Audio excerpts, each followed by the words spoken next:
Hello. So, as many of you know, there has been a fire going on in Los Angeles. So many people have lost their homes, and last I heard, 11 people have died so far. And, it's been a crazy week. Even saying crazy is too nice. It's been hell this week, especially for everybody here in Southern California. And I mean, all the devastation, all the destruction is bad enough, but on top of that, you got people like our dictator-elect, Donald Trump, and his buddy Elon Musk spreading misinformation and lies and blaming all this on DEI or some stuff, and it's been repeated by Fox News, and it's just causing more division and more anger at a time when we need to come together. And it's so easy to get discouraged by all that. And, this has been going on for years, but especially right now, it just hurts so much to see all this division and hatred being spewed, especially from people in power. Everybody knows about that quote from Mr. Rogers, where he said as a little kid he would see scary things happening on the news, but his mom would tell him to look for the helpers. There's always people helping, and it's a very inspiring quote. It's a comforting quote, but you have to remember Mr. Rogers was talking to preschoolers when he said that. He was talking to little kids, and a lot of us probably don't remember what it was like to be that age, but when you're a preschooler, when you're 5 or younger, like, you feel powerless when you see stuff like this happening. You feel powerless when you watch the news and you see homes burning and hear about people dying, and Mr. Rogers was telling them there's always adults helping. But I think as adults, as people who are powerful, who are old enough and capable enough to do something to help, we can't just look for the helpers. We need to be the helpers.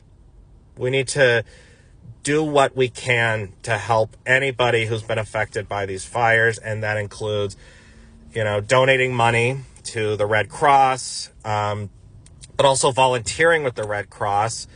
There's animal shelters that you can volunteer for. There's also the Los Angeles Food Bank. You can go to their website and sign up for shifts for morning and afternoon.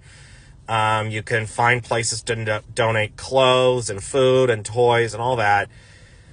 And so this is going to take all of us. This is going to take all of us to help each other. I mean, Los Angeles, it's going to take months, maybe even years for them to recover from this. And I just want to let you know that if you're spending this time, especially if you live in the LA area, like if you live in California, if you're spending this time spreading misinformation, spreading hatred, spreading fear-mongering, or making fun of people who lost their homes because they're rich or they're celebrities or they're Democrats or whatever, you're not helping.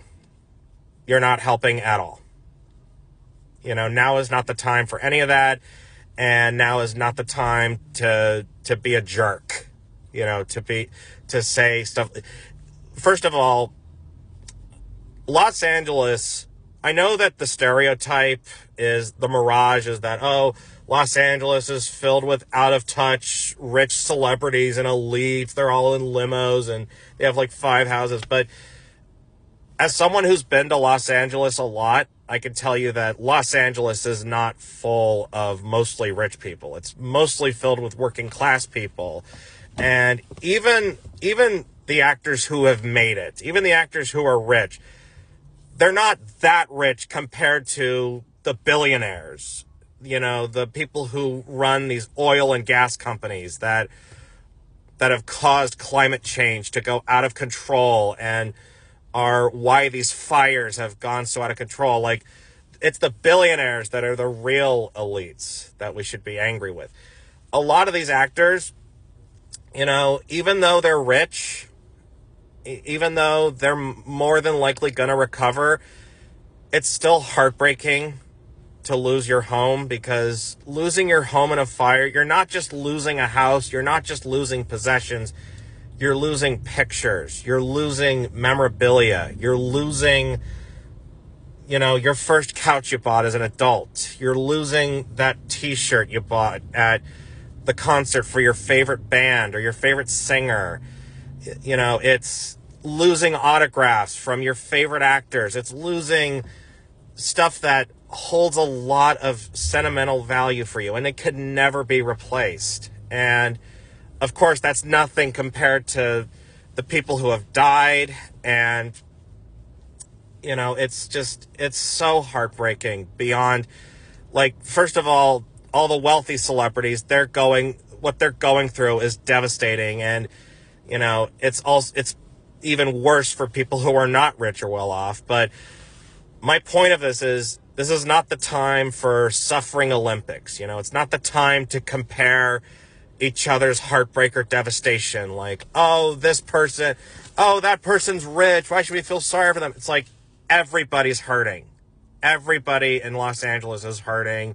They do not need criticism. They don't need finger pointing. They don't need condescension. They need help. They need prayers. They need help.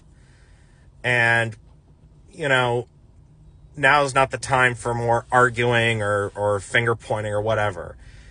And also, we all need to give our thanks to all the brave firefighters that are risking their lives to stop this fire, put this fire out, and to save people's lives. It's like, nobody could have prepared for this fire. Nobody could have prepared for, like, how devastating this fire was, especially in a month like January.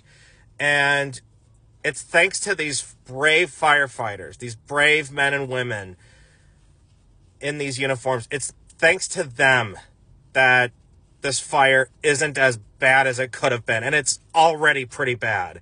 So if you're a firefighter, if you're a first responder, if you're watching this, please know that we all have so much thanks for you. We thank you so much. We owe a huge debt to you. Keep doing what you're doing, and please stay safe out there. And lastly, what I would like to say is, as somebody who's gone to Los Angeles, I've gone to Los Angeles my whole life. I've never lived there, but I have so many memories there, from going to the El Capitan, to the Hollywood Bowl, to Yang Chow, Universal Studios, and so on. And it's honestly a second home to me. Even though I've never lived there, when I go there, I feel like I'm at home. And it's not just because I want to work there as an actor or a filmmaker, but because it feels like a place where my people are, It's a city of dreamers, a city of people that go through so much and, despite everything, never give up. And that perseverance, that resilience is more important than ever. And it's why I believe Los Angeles will rebuild, and it will get through this. Los Angeles, I love you. My prayers are for you. And if there's anything you need, I'm here to help. You will get through this. God bless you, and take care.